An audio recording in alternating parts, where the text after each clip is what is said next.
Come ben sapete siamo qui per parlare di Venezuela e lo stiamo facendo a 7 mesi dalla morte del presidente Hugo Chávez, che per 14 anni ha segnato la storia del suo paese e non soltanto quella del suo paese.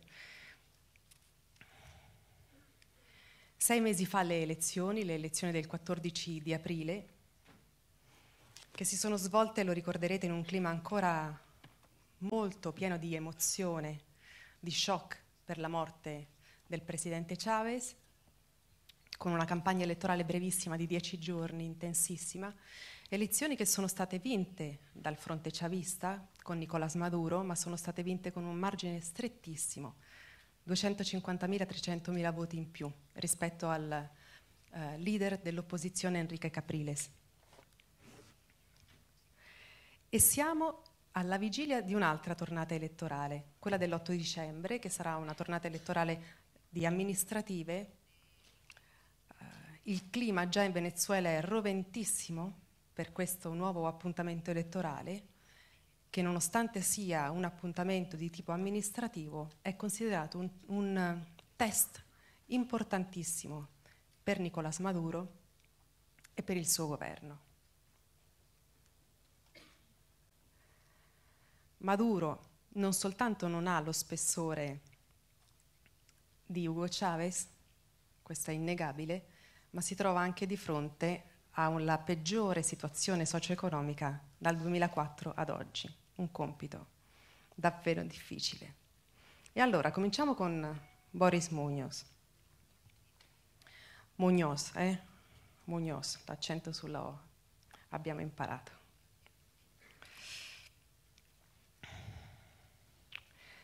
Perché vogliamo, insieme ai nostri ospiti, cercare di fare il punto politico e anche il punto sull'economia del paese, cercare di capire verso dove va. Avete visto che il titolo è Stella, com'è? Stella cadente? Stella cadente. Cercare di capire veramente se siamo di fronte a una parabola discendente che coincide con la fine del presidente, del leader massimo del chavismo, oppure se che tipo di prospettiva ci si affaccia per il Venezuela. Allora, una cosa sembra chiara a Boris, che Maduro ha avuto una vittoria alle ultime elezioni, ma una vittoria molto stretta, lo abbiamo detto, un margine di un punto e mezzo. Il paese in questo momento è molto polarizzato, molto di più di quando c'era ancora Chávez, che riusciva ad erodere dei consensi un po' più al di là del 50%. Adesso siamo veramente con un paese spaccato in due.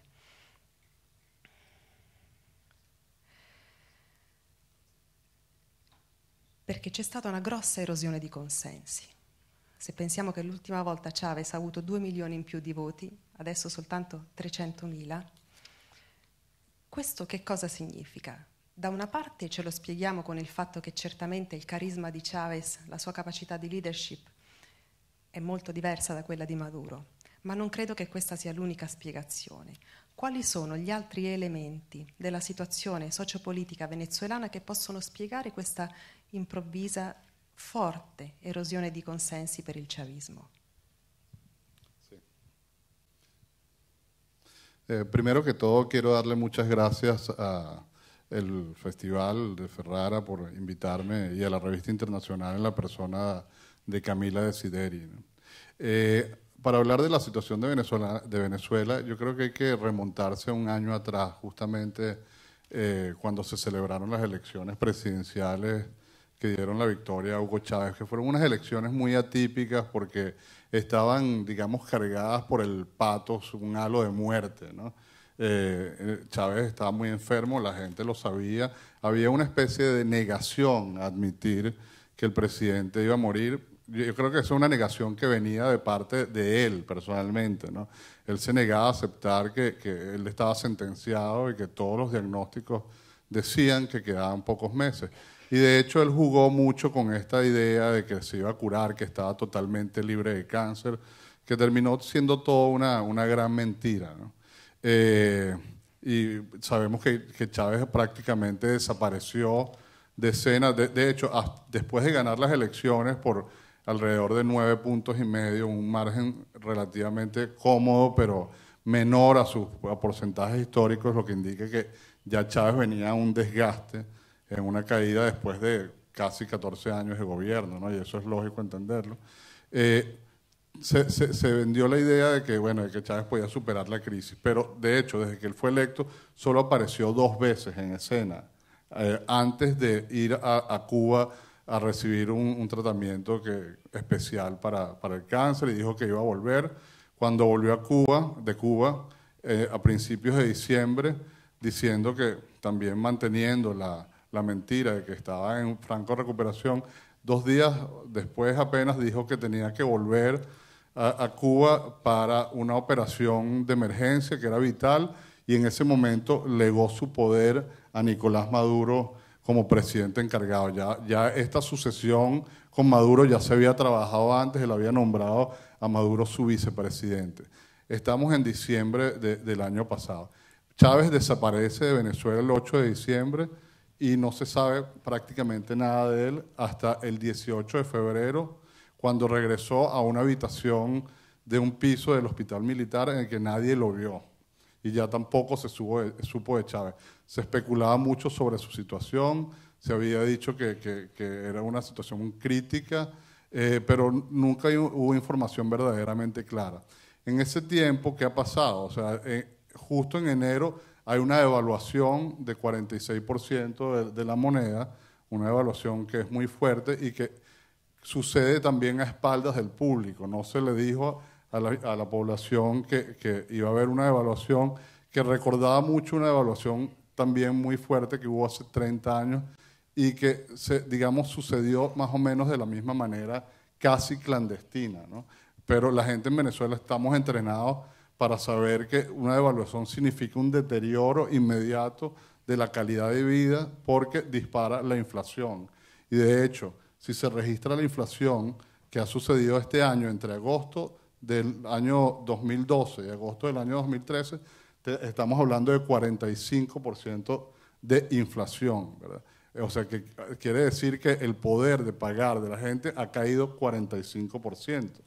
Y eso ya es muy trágico, ¿no? Ya estamos hablando de un problema económico muy serio, porque Venezuela, que es un país inflacionario, de los pocos países inflacionarios que quedan en el mundo, ha tenido una inflación alrededor de 25 a 30% interanual durante los últimos 10 años. Sin embargo, esto ya habla de un repunte de casi 50%. Entonces, hay una primera explicación económica, fáctica, real, de la incapacidad de la gente para superar el problema económico y las medidas que se están dictando. El otro aspecto, que yo creo que es importante, es que el gobierno no ha podido crear, primero, una solución económica, a pesar de que al principio Nicolás Maduro, recién electo en esas elecciones tan contestadas, tan controversiales, y en las cuales él ni siquiera reconoció la existencia de la oposición como una fuerza casi igual al chavismo, Nicolás Maduro trató de hacer medidas especiales para acercarse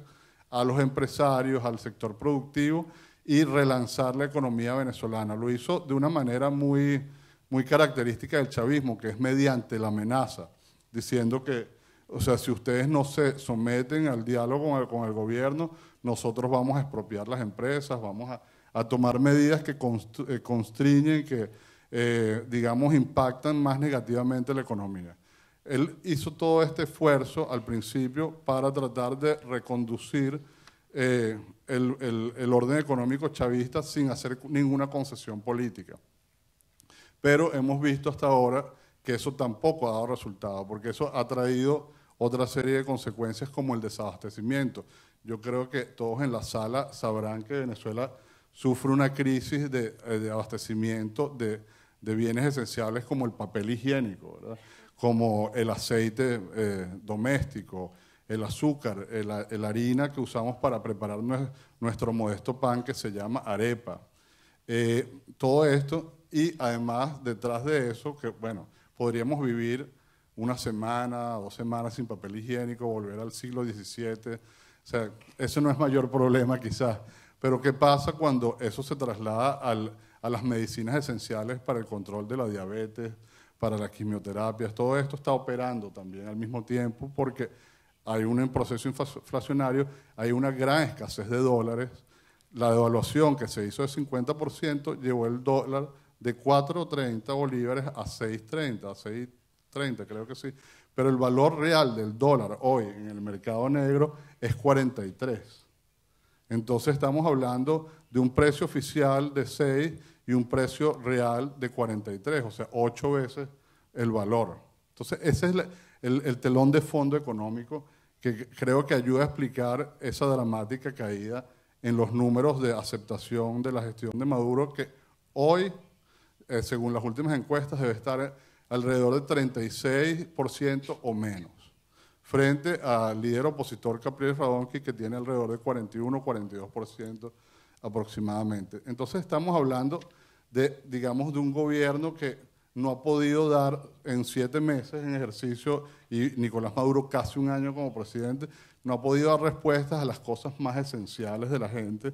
Y aunque las últimas encuestas muestran aún un respaldo consistente del electorado chavista al gobierno, también hay un gran escepticismo, grande, alrededor del 65% en términos de la salud, la seguridad, la situación económica personal, que una visión, una percepción de la gente que está convencida de que el gobierno no funciona.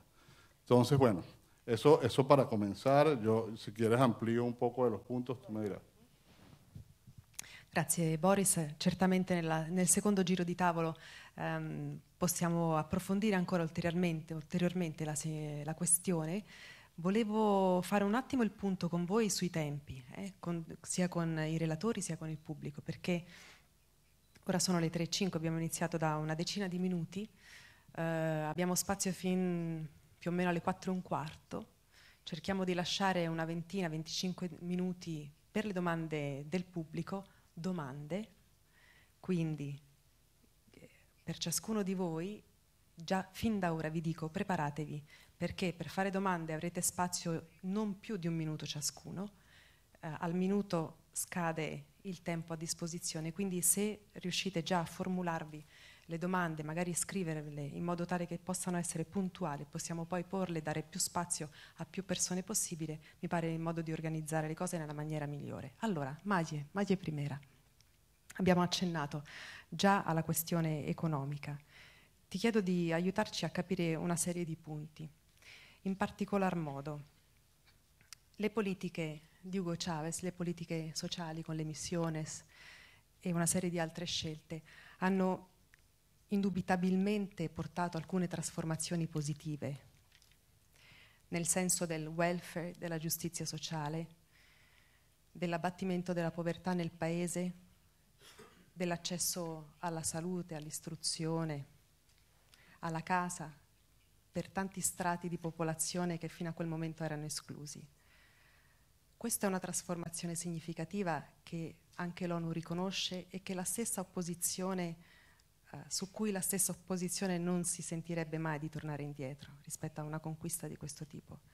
Però quello che non è cambiato è la grammatica fondamentale dell'economia, il paradigma. Il Venezuela continua ad essere un paese totalmente ancorato alle risorse che arrivano dal petrolio, che è per oltre il 90% la sua fonte di entrate, non è riuscita a diversificare le proprie fonti di entrate, dipende dall'estero quasi completamente per i prodotti dell'alimentazione, una serie di altri prodotti. Allora, cerchiamo di fare il punto su questo che qualcuno chiama un petrostato. Qual è la situazione? Quali sono le emergenze maggiori, le questioni più gravi dal punto di vista económico? Sí, primero que nada, muchas gracias por la invitación. Me siento muy honrada de estar acá y de ver que hay tanto interés sobre Venezuela, sobre todo mucha gente joven entre la audiencia, lo cual me alegra muchísimo. Como bien acabas de comentar en tu introducción, una de las grandes demandas cuando Chávez gana las elecciones en 1998 era transformar el Estado, transformar un Estado rentista petrolero. Es decir, un Estado que vive de un capital que no es local y prácticamente de un trabajo que no es local. Es decir, de unos dólares que salen de la tierra y en los que el mismo país no ha invertido y no ha trabajado. Eso por un lado, cambiar el modelo rentista, y por otro, distribuir mejor la renta que se obtenía a través de los ingresos petroleros. Durante su gobierno, Hugo Chávez experimentó un boom petrolero similar al que hubo en los años 70. Es decir, cuando se hablaba de la Venezuela saudita, ¿no? Los tiempos de Carlos Andrés Pérez. En ese momento, para poner un poco en contexto la situación, en los años 70, cuando Carlos Andrés Pérez crea la estatal Petróleos de Venezuela, se nacionaliza la industria, el precio del barril estuvo por esos años, por esa década, entre los 2 y los 12 dólares. ¿No?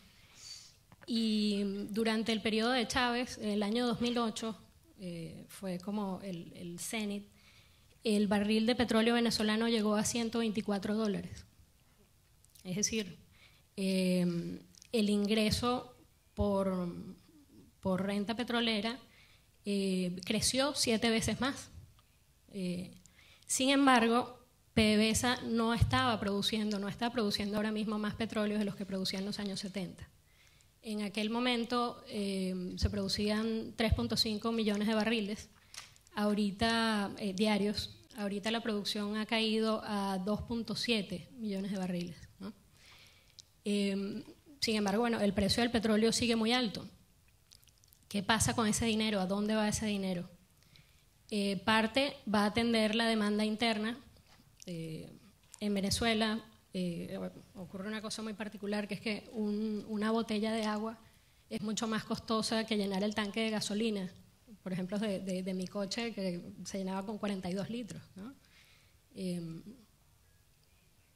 Eso además es como un punto de honor de todos los gobiernos. Realmente el tema del aumento de la gasolina es un tema explosivo. El último presidente que lo intentó, que fue Carlos Andrés Pérez en su segundo gobierno, confrontó una revuelta social que ahora conocemos como el Caracazo, que fue, digamos, como el punto de inflexión no solo de la caída de su gobierno, sino también del sistema de partidos que conocíamos hasta ese momento, el sistema bipartidista, donde se intercambiaban el poder Acción Democrática y COPEI. Bueno, ¿a dónde va el dinero del petróleo? ¿O a dónde va el petróleo? A estas alturas, mucho de ese petróleo que se produce va en el pago de deudas a China. Venezuela debe a China 38.500 millones de dólares, y a eso habría que sumarle un nuevo préstamo que acaba de pedir el presidente Maduro, una nueva línea de crédito por 5.000 millones de dólares. Otra parte del petróleo va a garantizar los acuerdos con el Caribe. Venezuela promovió muchas alianzas, como por ejemplo Petrocaribe, por las cuales muchos países pequeños tienen la posibilidad de resolver sus necesidades energéticas y también hacer inversión en infraestructura a partir de la venta de ese petróleo en terceros mercados. Eso lo hace, por ejemplo, Cuba. Así las cosas, el caso es que PDVSA y su corazón, que vendría siendo el sector refinador, está por el contrario produciendo pérdidas, ¿no? Parte de ese dinero que fue, o sea, de la distribución de la renta, que fue a parar a programas, a misiones sociales, se distribuyó de una manera asistencialista. Es decir, estos programas no han tenido capacidad de sostenerse en el tiempo, porque, por ejemplo, PDVSA se ha encargado de importar los alimentos directamente para entregarlos al país a través de mercados populares. Dentro de PDVSA se crearon 14 filiales, de las cuales solo la mitad se dedican al negocio petrolero y las otras 6 se dedican a manejar estos programas sociales. Existe, por ejemplo, PDVSA Alimentos, PDVSA Infraestructura, otra filial que se encarga de la comercialización de esos alimentos, y el dinero que debía haber sido también invertido dentro de la industria no lo ha sido. Eso ha resultado en que las refinerías no están produciendo lo que antes producían. Por ejemplo, Venezuela en este momento está importando gasolina. Antiguamente producía gasolina para abastecer el mercado interno y para exportar. Ahora, en cambio, está comprando gasolina a Estados Unidos. Las compras de gasolina en Estados Unidos aumentaron este año 134%, lo cual es una cosa bastante alarmante. Venezuela tiene 34 refinerías, de las cuales 6 están dentro del país y están todas produciendo por debajo de su capacidad. Eso se traduce en que el dinero líquido no está fluyendo como antes y que no hay dinero para pagarlo todo. No hay dinero para pagar los programas sociales, como se hacía anteriormente. No hay dinero para financiar las campañas políticas a manos llenas, como se ha hecho hasta ahora. Que además, cuando se mira en los gráficos del gasto de PDVSA, uno puede observar cómo en los años electorales el gasto ha sido muchísimo mayor, ¿no? O sea, coincide justamente con esa estrategia de llenar las calles de dinero líquido, un poco para mantener contento al pueblo y mantener al pueblo conectado con el mensaje del chavismo. Luego, por otro lado, esto también se ha traducido en que no hay tampoco suficiente dinero para seguir financiando las alianzas internacionales. Petrocaribe, que ya mencioné anteriormente, los acuerdos con el ALBA, los acuerdos con UNASUR, de los cuales, bueno, María Teresa hablará un poco más tarde. Entonces, aun cuando sigue en el poder, digamos, el chavismo, y se esperaría que los mismos programas sociales implementados por Chávez sigan marchando, la situación de crisis obliga a Maduro a cambiar, ¿no? A tomar, como diría Boris, medidas económicas que aún no ha tomado, por cierto, pero que se pueden traducir probablemente en un estallido social en el largo plazo, y ese es uno de los temores. Otra cosa que yo veo es que, aún a pesar de que el presidente Chávez tenía una indudable preocupación por los más excluidos, por los sectores más pobres, él, sin embargo, no logró una cosa que sí se logró en los primeros años de la democracia venezolana, que fue el ascenso social a partir de cosas como la educación. Es decir, que alguien muy pobre pudiese superar la pobreza, no porque hiciera las 3 comidas al día porque el gobierno le daba una bolsa de comida para que las hiciera, sino porque el pobre de aquel momento, pongo a mi familia como ejemplo, era capaz de ir a la escuela, ir a la universidad, trabajar y comprar la bolsa de comida, ¿no? En esos años se construyó una clase media que en este momento está bastante golpeada por la situación económica.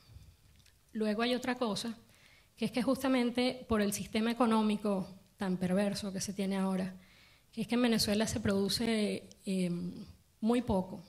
El 80% de las cosas que consumimos son importadas. Las exportaciones no petroleras de Venezuela representan menos del 5%. Entonces esto quiere decir que todo se importa, todo se compra de fuera, con los dólares baratos que provienen del petróleo, ¿no? Hay, como bien mencionó Boris, un problema de abastecimiento y un problema de inflación. La inflación acumulada solo de este año es de 32.9%, y yo creo que ese es el peor impuesto que se le puede cobrar a los pobres, ¿no? El alto costo de la vida. y bueno, es el que están pagando en este momento. Gracias Maglie. Con Maria Teresa Ronderos abbiamo l'opportunità di alzare lo sguardo anche al di là del Venezuela, di andare a vedere un po' che cosa succede nel paese fratello, nel paese vicino, Colombia, nelle relazioni tra questi due paesi. Maglie prima anticipava le questioni dell'integrazione regionale, ma direi, Maria Teresa, ne parliamo dopo, perché mi piacerebbe cominciare invece dal processo di pace che da circa un anno è cominciato in Colombia tra il governo, lo Stato colombiano e i movimenti di guerriglia, in particolar modo con le FARC. Un processo di pace che è in cammino e che ha visto un ruolo molto significativo del Venezuela e di Hugo Chávez per la sua messa in moto, ma adesso a che punto siamo? Muchas gracias, Cecilia, y gracias a todos por estar acá y a esta invitación tan interesante de la revista Internacional. Yo creo que Chávez tuvo un efecto sobre América Latina un poco como era Chávez, un poco alegre, le metió como alegría a la izquierda, como popularidad. Las izquierdas, muchas de nuestras izquierdas han sido muy rígidas y Chávez contagió el continente con este discurso cercano a la gente, de que se podía volver a luchar, de que se le podía hacer frente a los designios de Estados Unidos, de una manera, si se quiere, más folclórica, más abierta que lo que había sido un poco el modelo cubano. Y qué duda cabe que le ayudó muchísimo en momentos muy críticos a Evo Morales en Bolivia, le ayudó muchísimo a Rafael Correa a tomar fuerza en Ecuador, consolidó a Daniel Ortega con su extraña versión de sandinismo en Nicaragua y también a Kirchner en su apuesta por, digamos, salir o abandonar el modelo neoliberal en Argentina.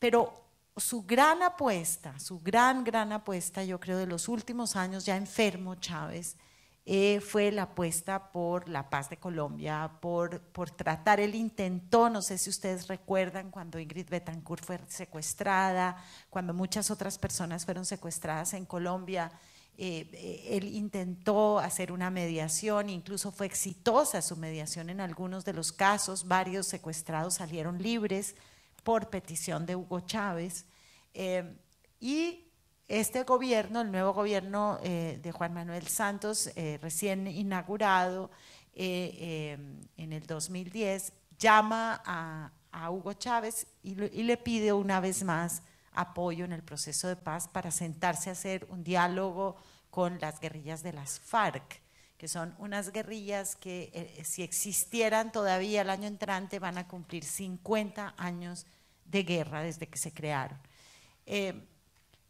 Los intentos de integración latinoamericana a Chávez le han salido mal, digamos.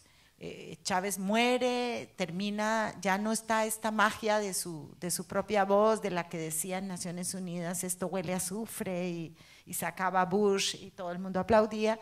Ya no existe esta magia. Venezuela, como bien han explicado mis colegas, se quedó sin la chequera para seguir regalando dinero por todos lados. Y sin el carisma, sin la solidez del liderazgo de Chávez, no se ha traducido en instituciones sólidas. Creó UNASUR, creó el ALBA, instituciones de integración o esfuerzos de integración latinoamericano que terminaron en algunas intervenciones de conflictos y eso, pero no crearon una institucionalidad, no se creó instituciones que hicieran posible una sola economía o que no se necesitaran, digamos, permisos de trabajo en la región o algún tipo de logro concreto. Lo único concreto que uno pensaría que está todavía sin fracasar es este proceso de paz en Colombia.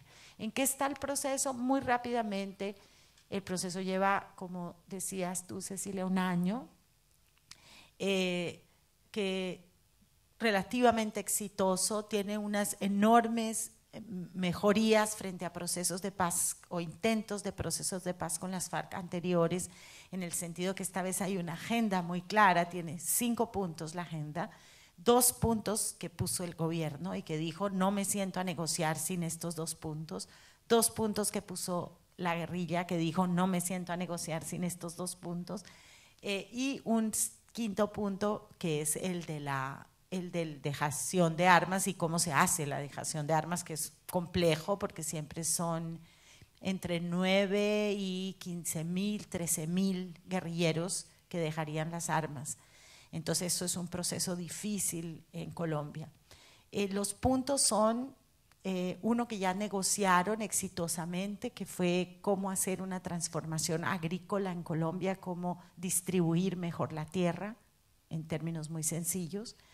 El segundo que están negociando con dificultades es cómo garantizar la participación en política de opositores, de gente alternativa. Esto es un tema muy complicado en Colombia, donde ha habido, según la investigación del Centro de Memoria Histórica, entre 2 y 3.000 personas asesinadas por sus creencias políticas o por su liderazgo social. Ahí hay una negociación difícil, y los 2 puntos que ha puesto el gobierno es una, cómo se puede levantar el narcotráfico y cómo la guerrilla puede ayudar a cortar sus propios vínculos con el narcotráfico y ayudar a desmontarlo. El otro punto que impuso el gobierno es cómo la guerrilla va a enfrentar a sus víctimas. La guerrilla ha dejado miles de víctimas en Colombia y tiene que reconocerlo y ver cómo las va a reparar y les va a pedir perdón para que haya una reconciliación posible. Entonces ahí Venezuela es uno de los países asesores. Las negociaciones están teniendo lugar ahorita en La Habana, Cuba. Están de países, digamos, acompañantes, Chile y Venezuela, y de países también amigos está Noruega, Suecia. Y están en este momento en un momento muy difícil. Las conversaciones están estancadas, el punto político no han logrado ponerse de acuerdo.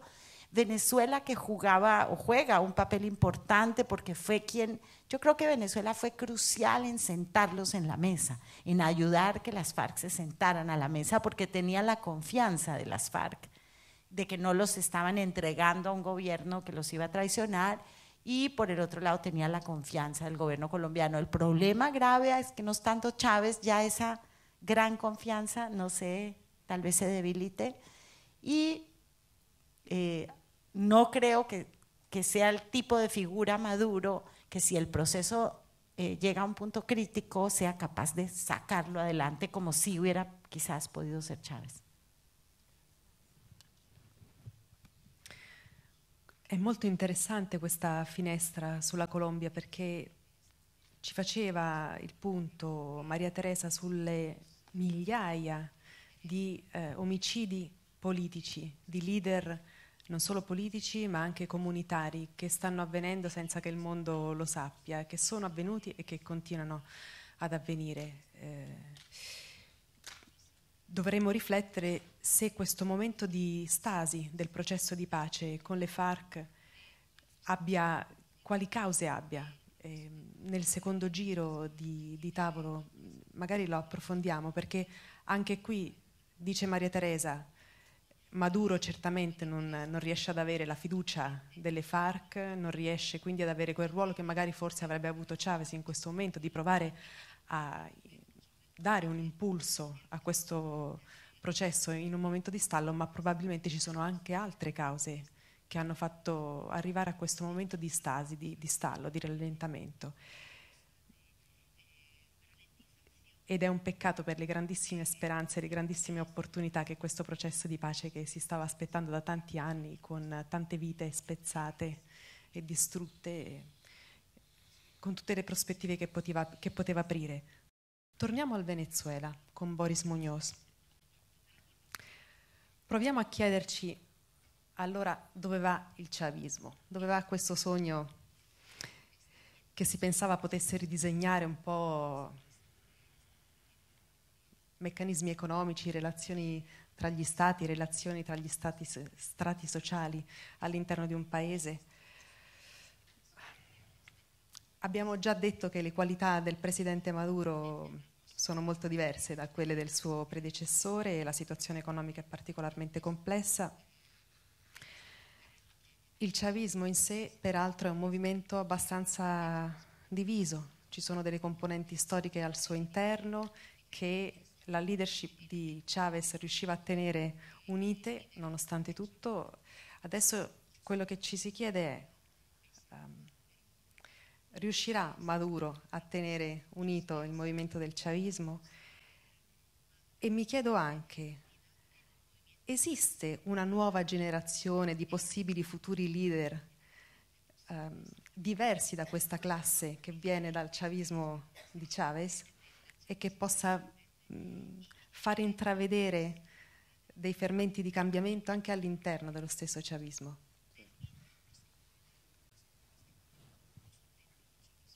Sí, quiero dedicar un minuto, gracias Cecilia por la pregunta, al tema de dónde está el país actualmente, en el minuto de hoy, ¿no? Si uno ve las noticias, se espanta, ¿no? Tienes que pensar que el electorado chavista debe estar muy decepcionado de Maduro.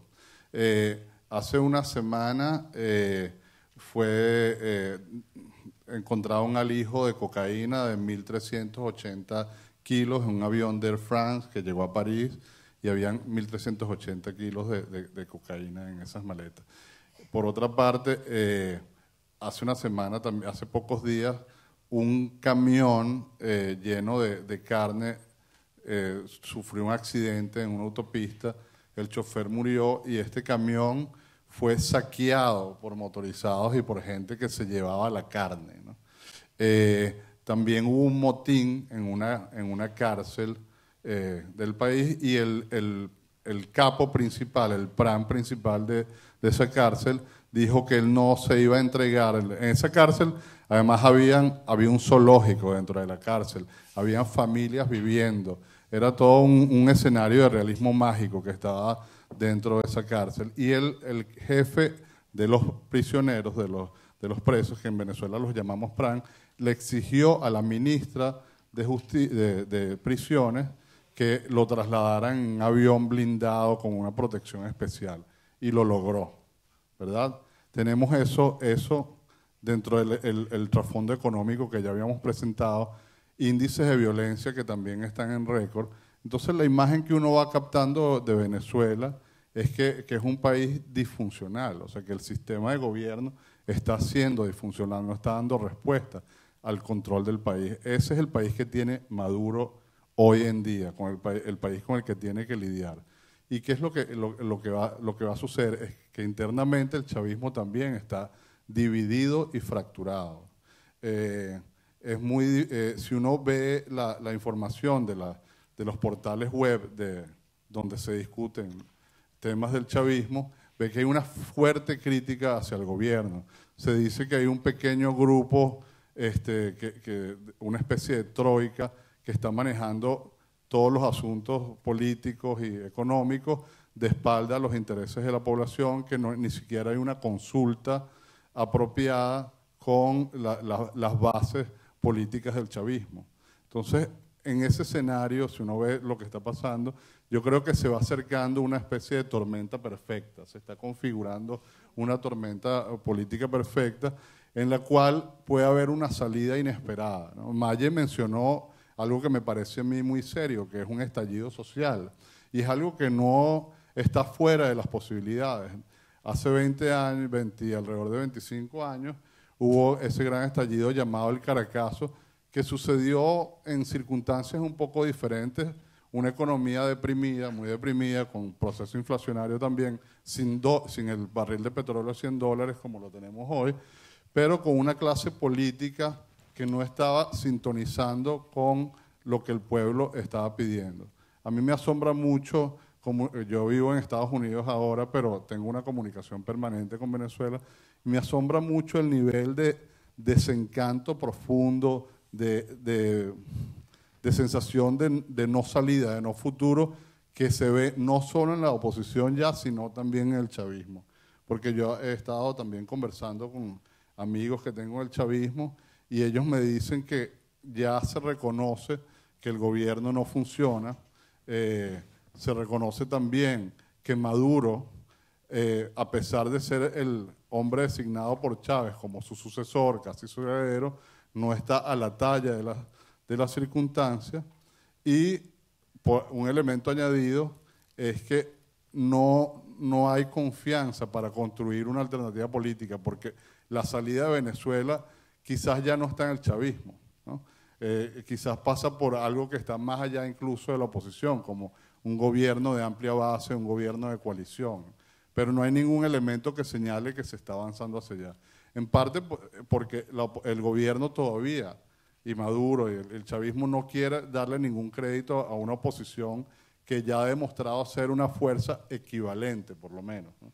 Quizás no ha superado numéricamente el chavismo, pero eso está por verse. Pero ya se sabe que la oposición, por lo menos, tiene 50% del país en el electorado y quizás más. Entonces, ¿qué es lo que puede pasar? ¿Cuáles son las consecuencias? Yo creo que hay casi 3 escenarios, ¿no? Una es que se acentúe la tendencia militarista que hay actualmente, porque el gobierno está en gran medida controlado y manejado por militares. No sé si ustedes saben que nosotros tenemos alrededor de 24 gobernaciones, no sé si son 24 o 23, perdón, de las cuales 11 están en manos de militares. 11 de las regiones de Venezuela están en manos de militares. Gran número de ministerios está en manos de militares, instituciones públicas. Entonces la respuesta que se está dando a los problemas del país es la militarización. El plan de seguridad pública ha llevado la Guardia Nacional a las calles para controlar el crimen. El gobierno, cuando hay un apagón eléctrico que en 14 estados del país que dura casi todo el día, dice que hay que hacer un estado mayor militar, un estado mayor eléctrico.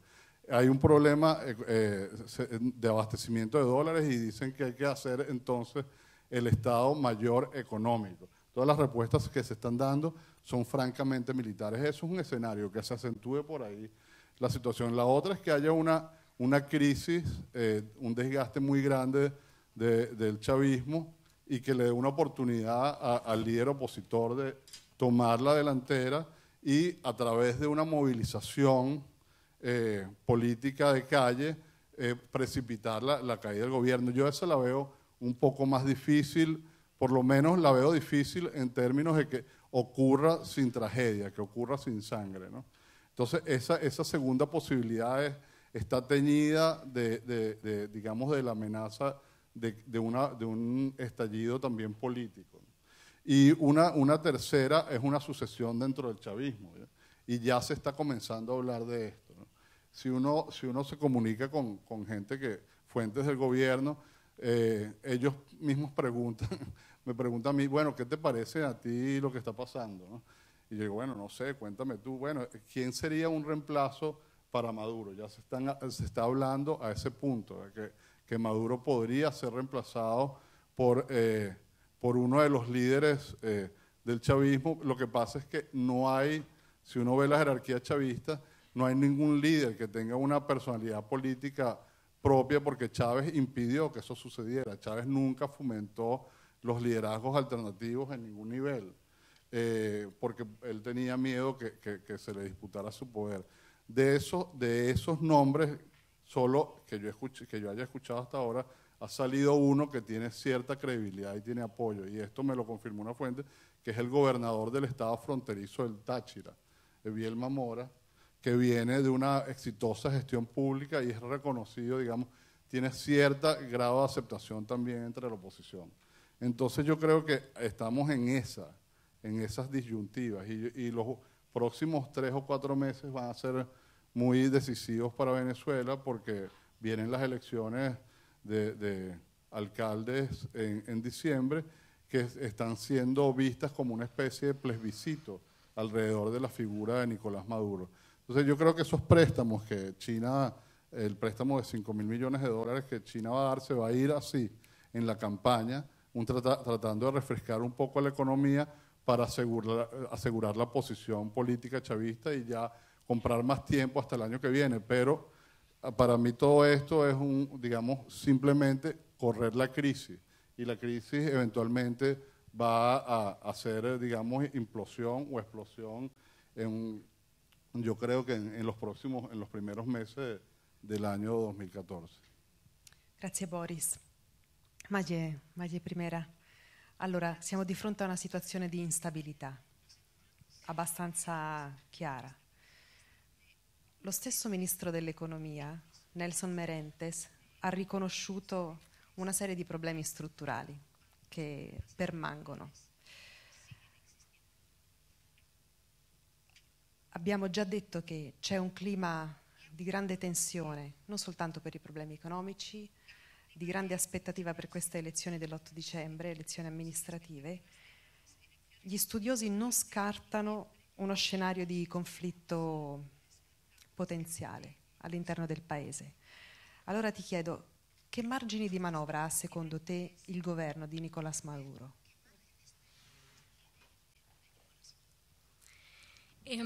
Creo que el margen de maniobra se lo dará su capacidad de negociar con su propia base popular, que es en este momento la que mayores exigencias les está haciendo, no solamente desde el punto de vista económico, para que solvente la situación económica tan difícil que está atravesando el país, sino también para que diga cómo se va a expresar esa construcción social que tenía Chávez en mente y que era el poder comunal. Como bien decía Boris, el presidente Chávez no permitía que ningún otro liderazgo le hiciera sombra a su alrededor. Y de allí que hubiese sido tan difícil predecir en el momento de su enfermedad quién iba a sucederle en el poder. Finalmente le sucede a Nicolás Maduro, que su mayor atributo es la obediencia.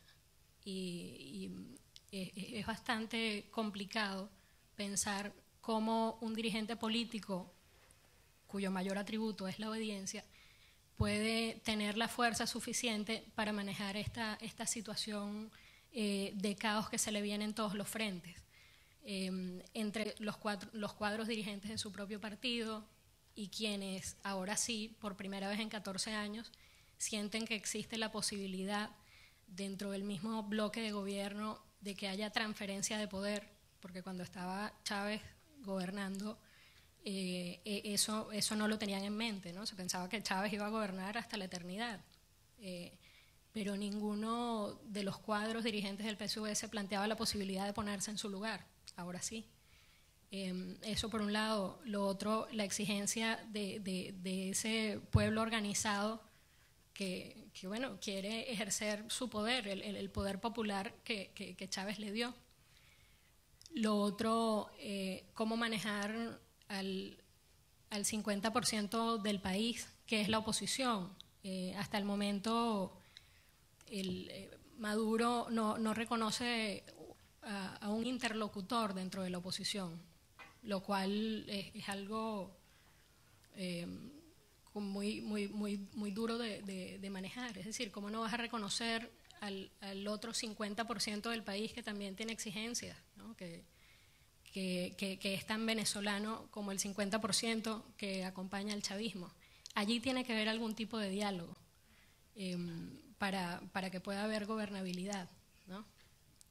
Lo otro, que es un elemento misterioso, es cómo va a actuar el sector militar. Ciertamente, en la era del chavismo, los militares han asumido un protagonismo que no tenían antes, ¿no? Porque forman parte de la administración pública, es decir, ocupan cargos ejecutivos dentro de la administración pública, ocupan cargos de elección popular, como bien señaló Boris, y no se sabe a ciencia cierta, se especula mucho al respecto, pero no se sabe a ciencia cierta cuáles son, cómo se distribuyen sus preferencias, es decir, cuántos están con la institucionalidad, democrática, ¿no? La defensa del presidente de la República, sea quien sea, y de la Constitución. ¿Y cuántos están con cada uno de los sectores de poder del MBR? ¿Cuántos con Maduro? ¿Cuántos con el presidente de la Asamblea Nacional, Diosdado Cabello, que es un exmilitar y que también es un líder fuerte dentro del partido? Y esto es muy importante porque durante los últimos 14 años Chávez se encargó de desmontar cada uno de los sectores que podía hacerle peso a su gobierno, desestabilizarlo de alguna manera. Y la oposición también le dio oportunidades de hacerlo. Pongo dos ejemplos. El paro general convocado a finales del año 2002 y que terminó en 2003, le dio a Chávez la oportunidad de purgar la industria petrolera de opositores, ¿no? Y también el golpe de Estado de abril de 2002 le dio la oportunidad de purgar las Fuerzas Armadas de gente, sobre todo el alto mando militar, que lo adversaba. Entonces, bueno, todos estos elementos habría que tenerlos en cuenta. O sea, cómo negocia Maduro con el sector militar, con el mismo sector de la oposición con el que tiene que establecer un diálogo, ¿no? Y con su propia base y con la dirigencia del mismo chavismo che quiere ponerse in suoi zapatos, che quiere occupare su lugar. E mi sembra anche il fatto che un paese in cui le generazioni più giovani sono cresciute spaccate a metà, dove l'altra metà dei giovani sono nemici, è un paese che si deve dare delle altre opportunità. Non può andare avanti, crescere democraticamente un paese dove soprattutto le giovani generazioni sono così rigidamente contrapposte. Bisognerà trovare un modo per uscire fuori. Come si sta cercando in Colombia di uscire fuori da questa situazione di conflitto? Con Maria Teresa vorrei capire, per la vita quotidiana delle persone, che cosa ha significato questo periodo così lungo di conflitto continuo e che tipo di speranze porta con sé invece questo processo di pace che è avviato e che adesso si trova in una situazione pericolosa di stallo. Pues para la gente colombiana ha terminado siendo sumamente doloroso este conflicto. Solamente para que se hagan una idea, un estado, un departamento colombiano que se llama el Cesar tiene 300.000 habitantes.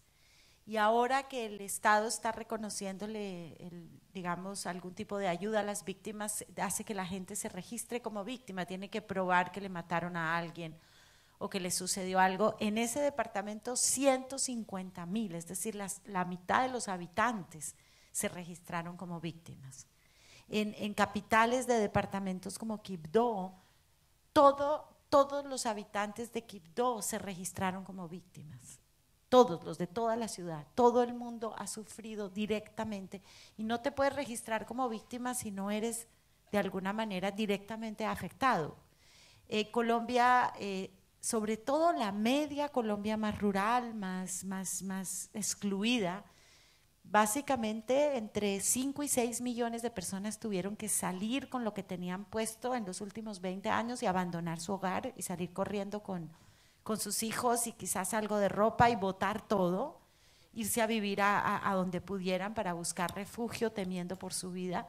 Y de eso se estima hoy en día, que ya se ha contado más o menos bien, que unas 3 a 4 millones de hectáreas de tierra fueron o despojadas o abandonadas. Es decir, a la gente le ponían un revólver en la cabeza y tenía que dejar su tierra o vendérsela a alguien sumamente rápido. Yo trabajo en eso ahora, en investigar qué fue lo que pasó, cómo pasó, y estamos descubriendo todas las modalidades de robo, de despojo de tierras, desde las cosas más horribles, como que a la gente le quitaban un dedo para poder, después de muerta, firmar que ella había vendido la tierra, hasta cosas muy sofisticadas como crear fiducias en conjunto con empresas muy respetables y muy grandes, extranjeras o nacionales, para quedarse con la tierra del Estado, de los campesinos.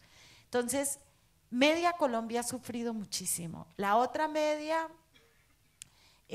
digamos, la clase media urbana colombiana, que si ustedes van a Colombia van a encontrarse un país normal, donde hay cafeterías, donde todo el mundo está trabajando, yendo a la escuela, no descubres, dice mucha gente que va, dice, ¿dónde está la guerra aquí? ¿Cuál es la guerra? ¿Dónde está? No la veo. La guerra está en el campo colombiano, y en la ciudad solo se ve donde se ve la gente que llega pobre, los letreros, la gente, y en algunas zonas urbanas donde se ha reproducido ese conflicto, es decir, gente amiga del paramilitarismo, gente o perseguida por la guerrilla o perseguida por los paramilitares, llegan a las zonas urbanas y ahí empieza, repiten, digamos, de alguna manera el conflicto.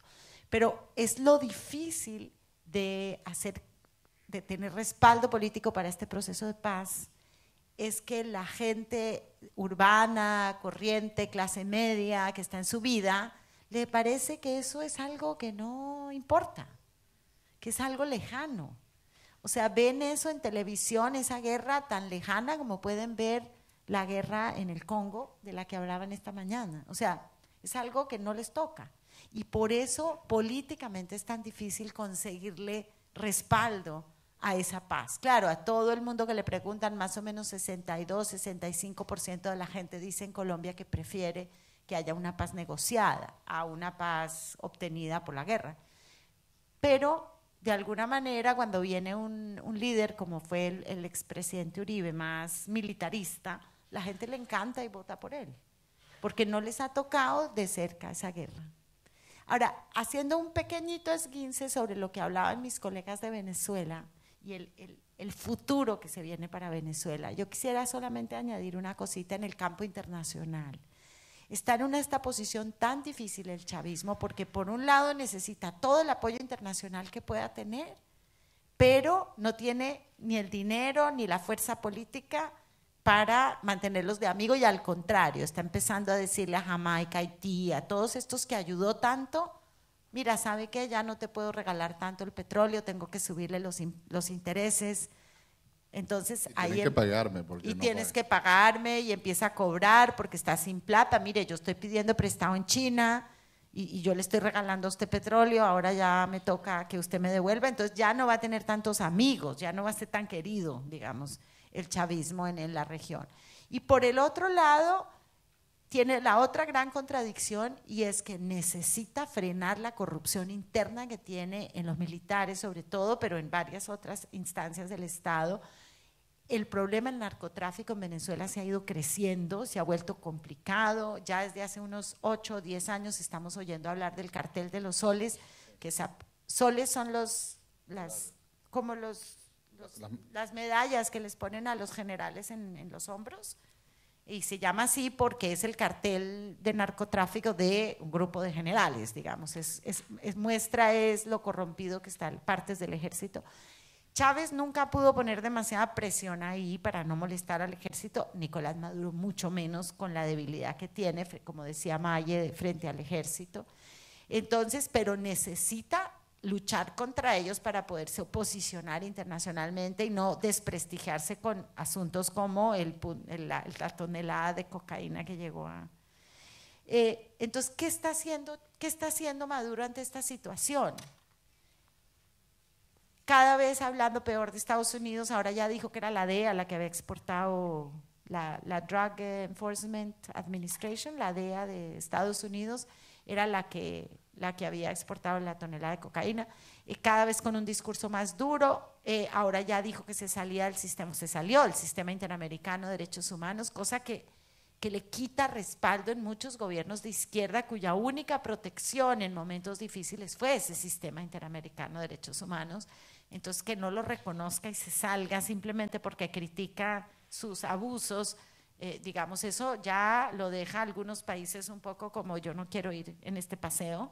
Entonces está llevando a Venezuela a un aislamiento muy grande, y por el otro lado está perdiendo gran parte de su mejor inteligencia, porque mucha de la mejor gente de Estados Unidos, de Venezuela se está yendo a Estados Unidos. Acá tenemos un ejemplo. Se están yendo a Colombia, se están yendo a Europa, porque simplemente no pueden prosperar, vivir tranquilamente, porque el país está tan poco funcional, como decía, que es muy difícil, y tan difícil ejercer algunas profesiones. Entonces, está aislando a Venezuela del concierto internacional, tejiendo unas alianzas muy complicadas con países como Siria y como China, etcétera, pero aislándose de su propio continente, perdiendo el liderazgo en la izquierda. Entonces, está en una situación, llevando a Venezuela a una situación internazionalmente muy complicata. Allora ringraziamo i nostri 3 relatori, le 2 relatrici e il relatore. A questo punto lo spazio è per voi, per le domande. Come dicevamo, avete ciascuno di voi ha massimo 1 minuto per esporre la propria domanda. Ne raccoglieremo, diciamo, 4-5 alla volta e i relatori risponderanno alle vostre domande. E credo che ci sarà un microfono che girerà tra di voi. Vi chiedo, nel fare la domanda, di presentarvi, di dire il vostro nome in modo che sarà più facile poter rispondere singolarmente alle persone. Allora, da dove cominciamo? Mani in alto. Eccola giù. 1, 2. I relatori, prendete nota del nome della persona e delle domande. Grazie, mio nome è Gustavo. Volevo chiedere fondamentalmente aspettate che recupero il nome, alla collega colombiana, scusate se ho perso il nome, prima di tutto Maria Teresa, sì, scusate. Volevo chiedere a Maria Teresa cosa succede con la situazione degli scomparsi ancora oggi, cioè dei desaparecidos, se è lo stesso fenomeno che succede anche per esempio nel caso dell'Honduras e del Messico, e con la questione dei falsi positivi. Questo da una parte. E ai colleghi venezuelani mi piacerebbe sapere un pochino in più su come è conformata l'opposizione, ovvero perché uno pensa all'opposizione, pensa agli imprenditori, pensa anche agli studenti universitari, però quanto forte è la forza dell'opposizione anche all'interno del Venezuela? Grazie.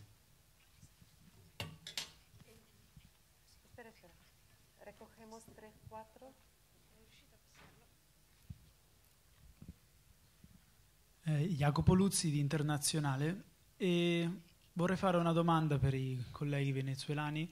Le relazioni tra il Venezuela e gli Stati Uniti non sono mai state positive, e ora che ci troviamo di fronte a questa crisi dei valori del bolivarismo con Maduro, se in futuro le relazioni potrebbero cambiare.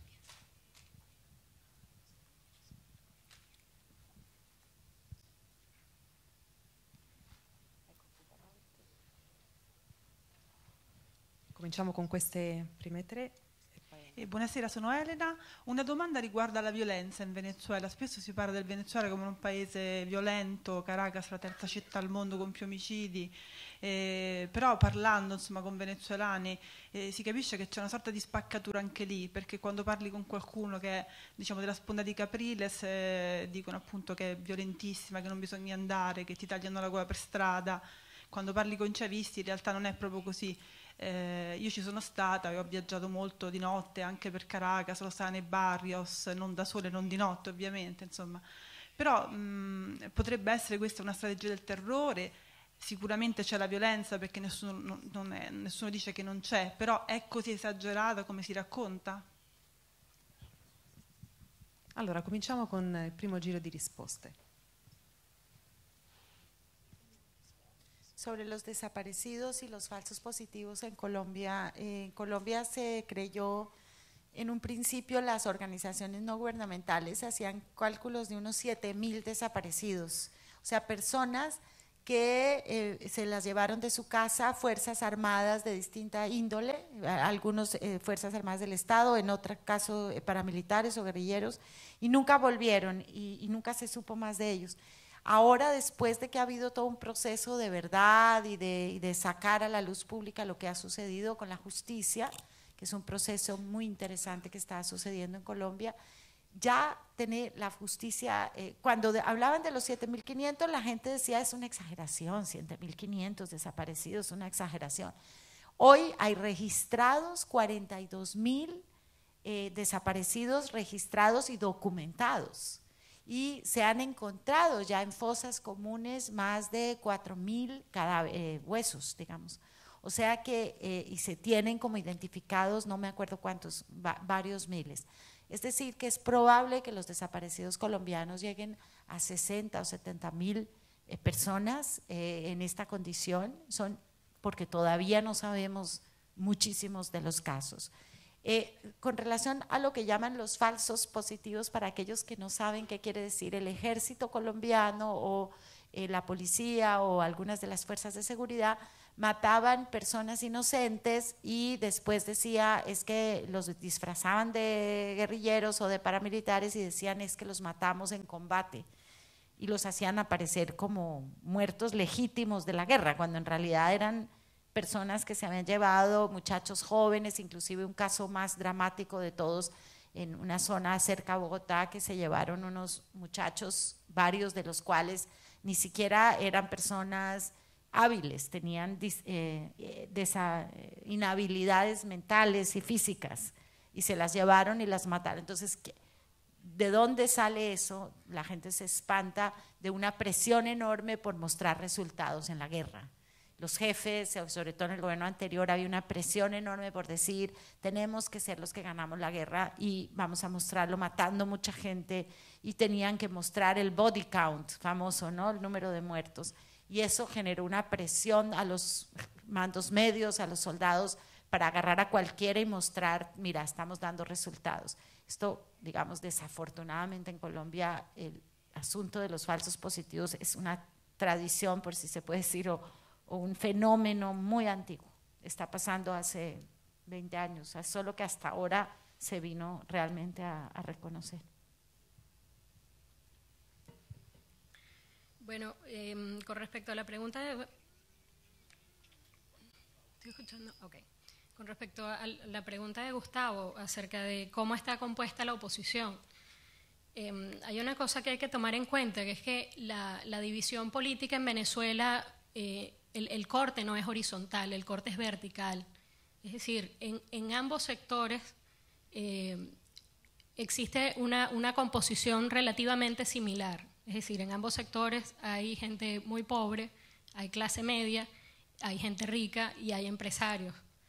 Existe, por ejemplo, en el lado del chavismo algo que se ha dado en llamar la boliburguesía, que es como la nueva burguesía que está asociada con el poder del chavismo.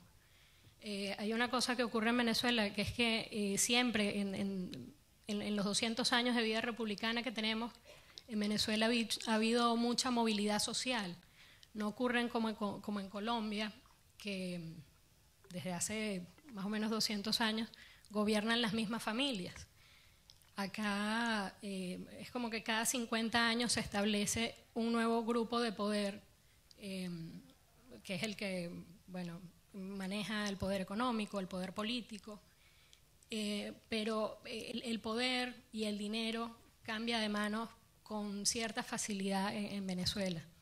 Es decir, que plantear la división política en Venezuela como una lucha de clases o como un problema ideológico, yo creo que es equivocado, ¿no?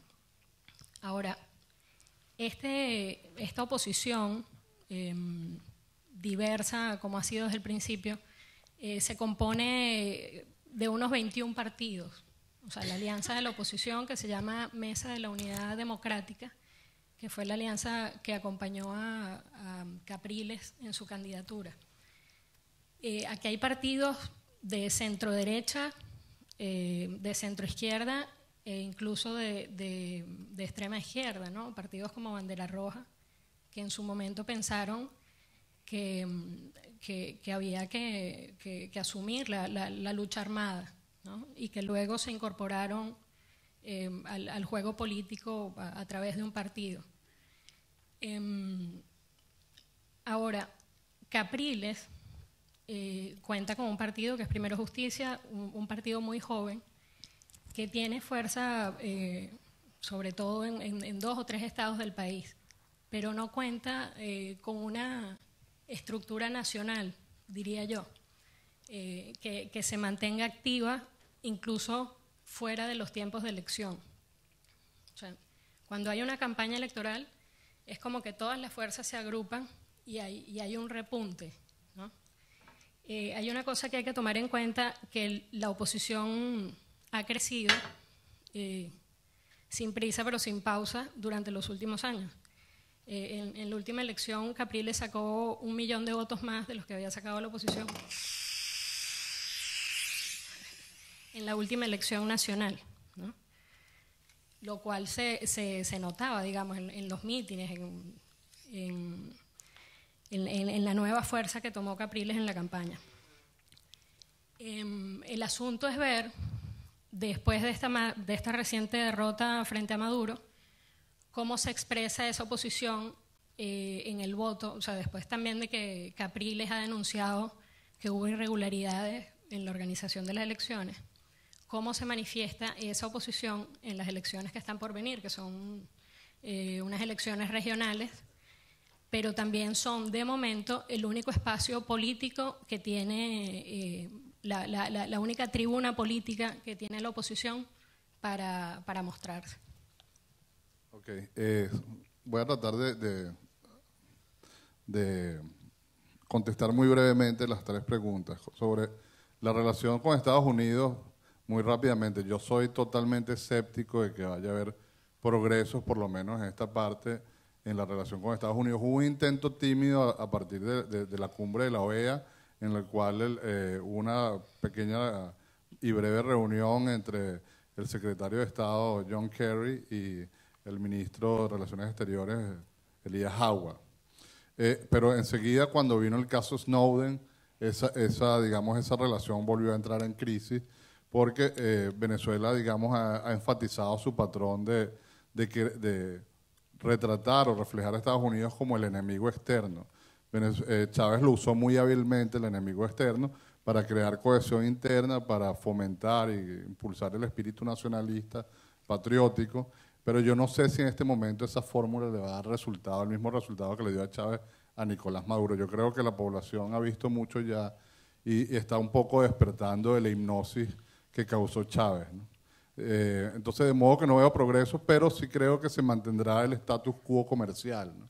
Venezuela le da petróleo a Estados Unidos le vende de todo a Venezuela importa gran parte de los productos que consume de Estados Unidos y sigue un poco fascinada con el estilo de vida americano. Entonces, ese status quo va a continuar. Con respecto a la oposición, muy brevemente también, no hablamos aquí casi de la oposición, pero yo creo que la oposición todavía tiene una oportunidad de superar la brecha que existe con el pueblo chavista, con el electorado chavista, y empezar a conectar con el gran descontento que se está formando alrededor de Maduro, si bien debo aclarar que ese electorado chavista, aunque esté descontento con Maduro, permanece, digamos, sólido en su posición. Y yo creo que es una posición ideológica de apoyar el proyecto de Chávez, cualquier cosa que eso sea, porque no se sabe muy bien qué es lo que tenía Chávez en la cabeza. Y en ese sentido, creo que la oposición y Capriles tiene la oportunidad de crear un mensaje comprensivo y amplio que sea muy incluyente del chavismo y que logre, digamos, hacer creíble una propuesta de un futuro alternativo, un futuro un poco más positivo, que eso no está ahí. Capriles hablaba mucho de la Venezuela del progreso, pero hasta ahora no sabemos muy bien de qué se trata ese progreso, ¿no?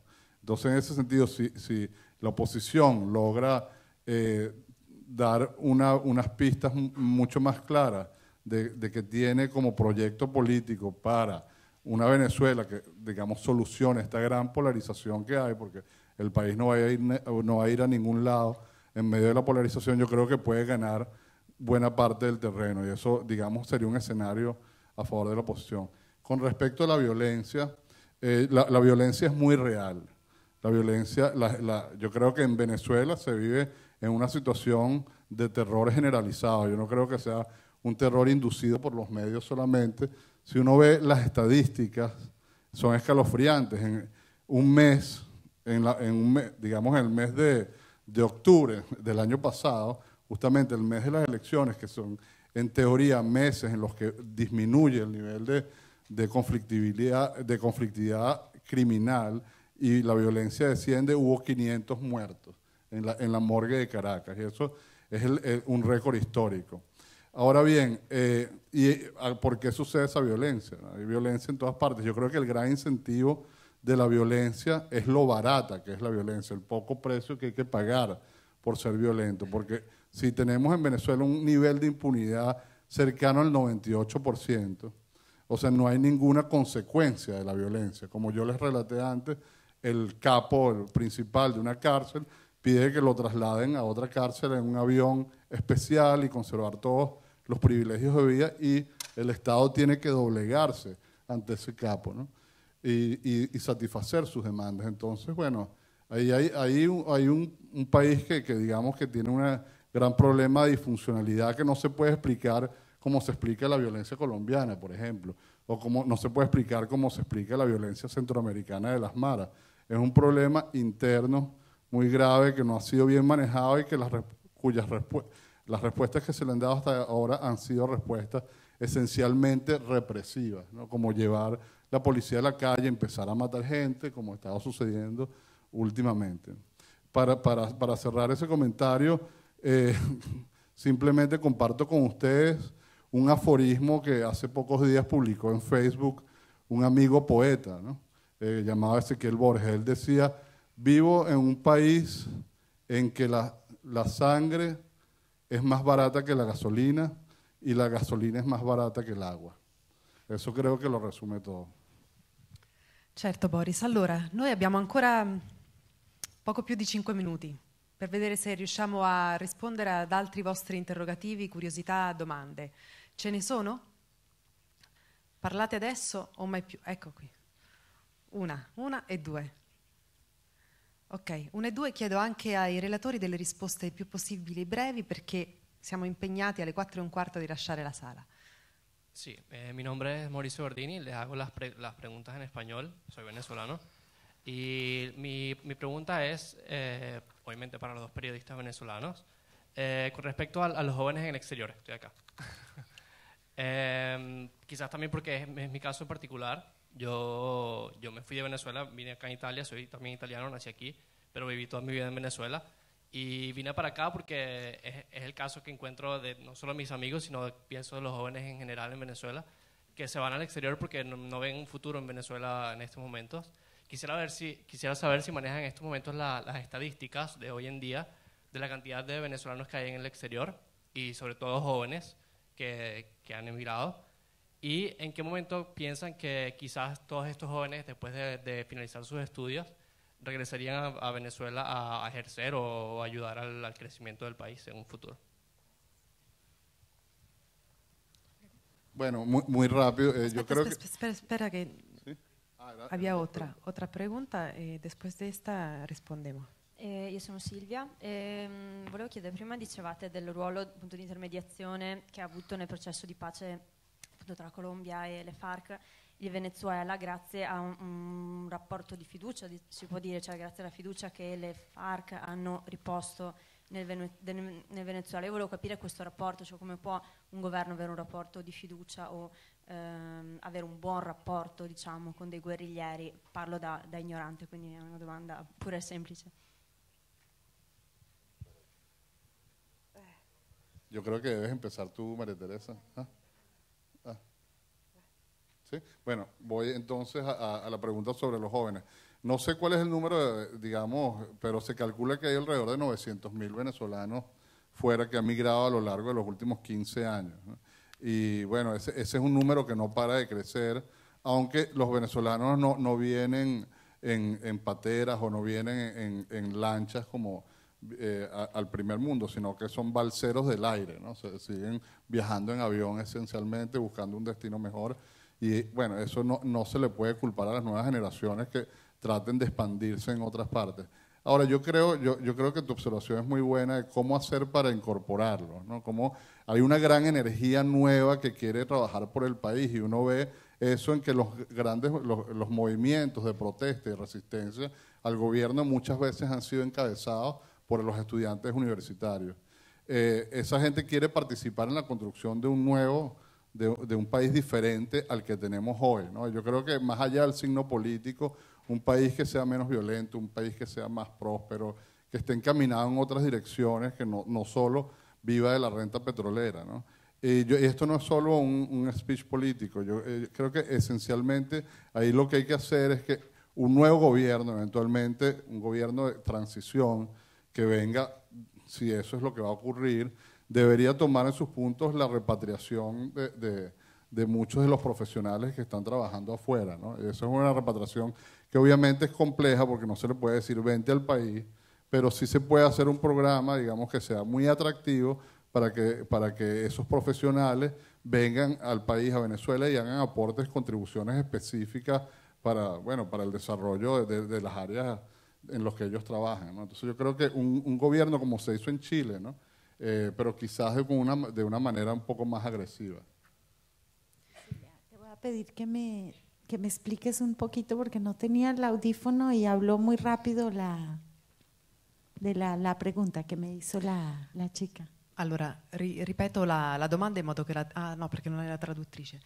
Bueno, la chica muy joven dice, ¿cómo puede un gobierno? Porque tú habías dicho que el proceso de paz pudo empezarse y un impulso fuerte vino por parte del gobierno de Chávez porque existía una relación de, ¿cómo se dice? Confianza, ¿no? Y dice, ¿cómo puede un gobierno tener confianza en guerrilleros? Y bueno, esa es una pregunta bien difícil, pero la única manera como se pueden sentar a negociar dos enemigos, porque son enemigos, el gobierno y la guerrilla son enemigos, es generando, y esto no es el caso colombiano, es el caso de casi todas las negociaciones de paz en el mundo, en Irlanda, en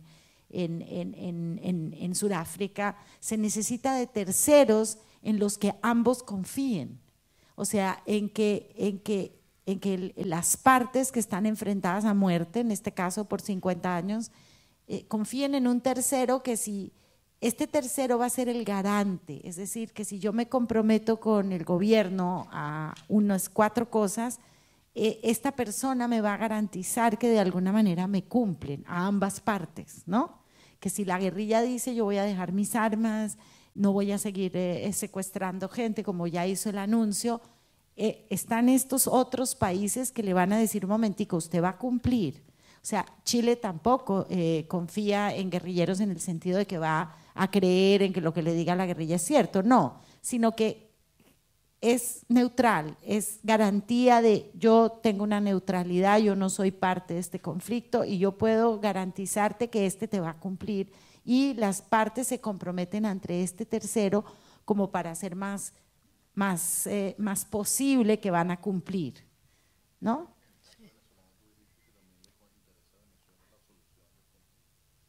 Y en el caso venezolano, también le interesa a Venezuela la solución del conflicto colombiano, porque, bueno, significa menos porosidad en la frontera, menos problemas de secuestros, menos problemas con la droga, etcétera, ¿no? Entonces hay un interés también. Claro, es que arrastra el interés de Ecuador, de Venezuela, de todos los vecinos de Colombia que se acabe la guerra con la guerrilla, porque la guerra con la guerrilla ha generado una cantidad de externalidades, una cantidad de efectos negativos en todas las fronteras colombianas, más cuando hubo una represión muy grande adentro de Colombia contra la guerrilla se fue a las fronteras y ha producido una cantidad de problemas en Ecuador, en Venezuela, en Panamá, entonces pues si hay paz en Colombia eso se acaba y esa es una cosa que le gusta a todos los vecinos, ¿no?